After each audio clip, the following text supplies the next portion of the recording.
Hi, it's Sarah Jane here from Natural Heating, and I have got Martin, one of the local installers, in giving me a bit of a hand this afternoon, and we've had a really exciting delivery arrived. After all this time, and we've only about a year late, we have had the clock Somersal, the great big new clock arrive, and it's in that box. So there we go. I've seen this once before when I went to visit them about a year ago now, and did a video in the factory. I'll tag the factory video in, and then you'll be able to see all the clocks, including the double-sided, being made in the factory. And they lit this for me on live down at TEP, and the heat output of the stove is absolutely incredible. It's 12 kilowatt nominal, that's like midpoint, and it'll go way hotter than what they say, but it's also huge. So, it's a huge brute of a thing. It's a huge heavy brute of a thing. I don't know if it says what weight it is on the box, Martin. No, it doesn't. Doesn't seem to.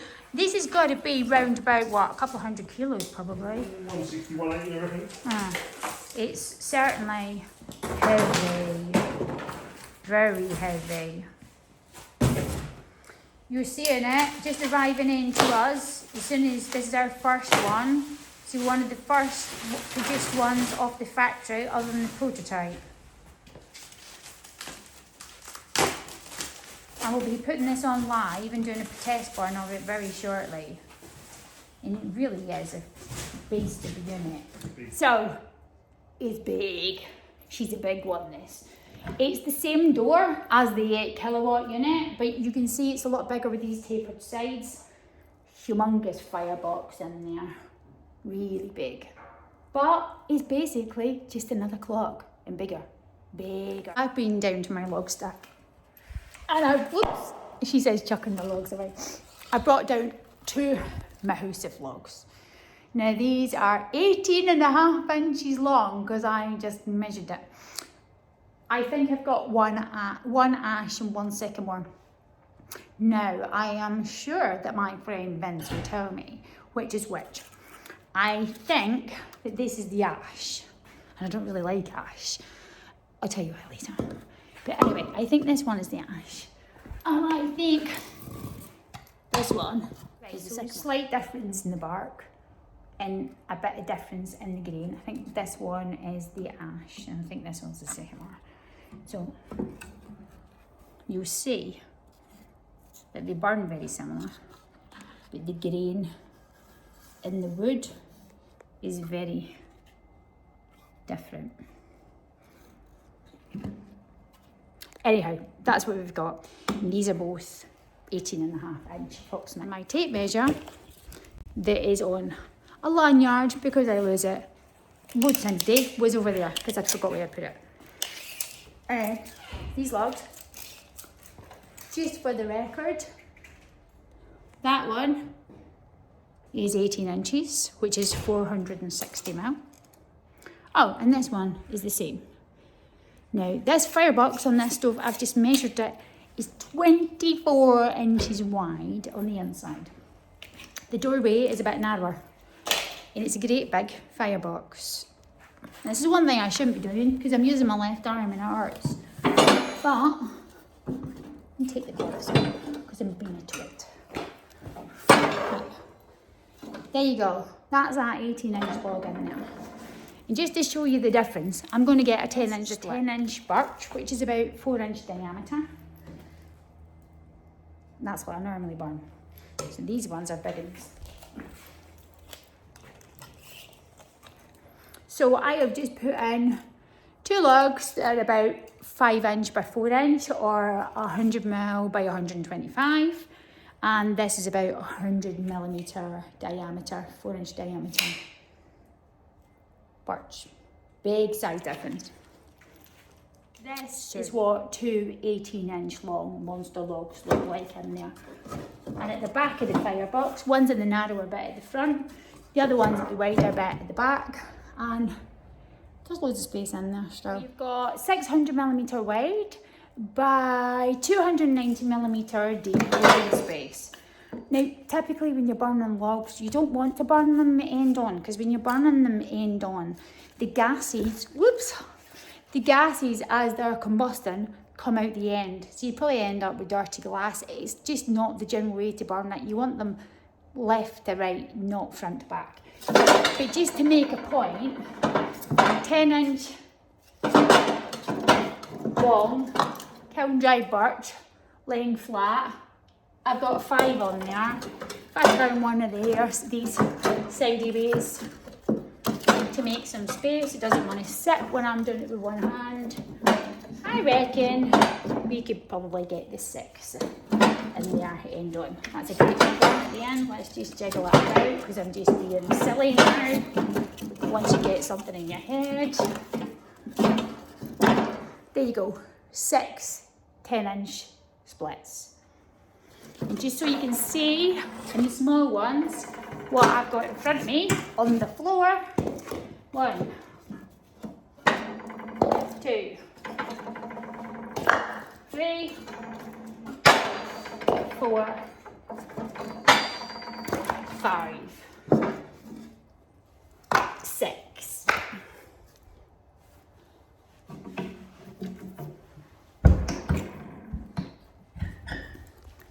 That is a lot of fuel. So we're just taking a look at the baffle and this on the inside, because the baffle is different from the other ones, and it's actually in 3 pieces.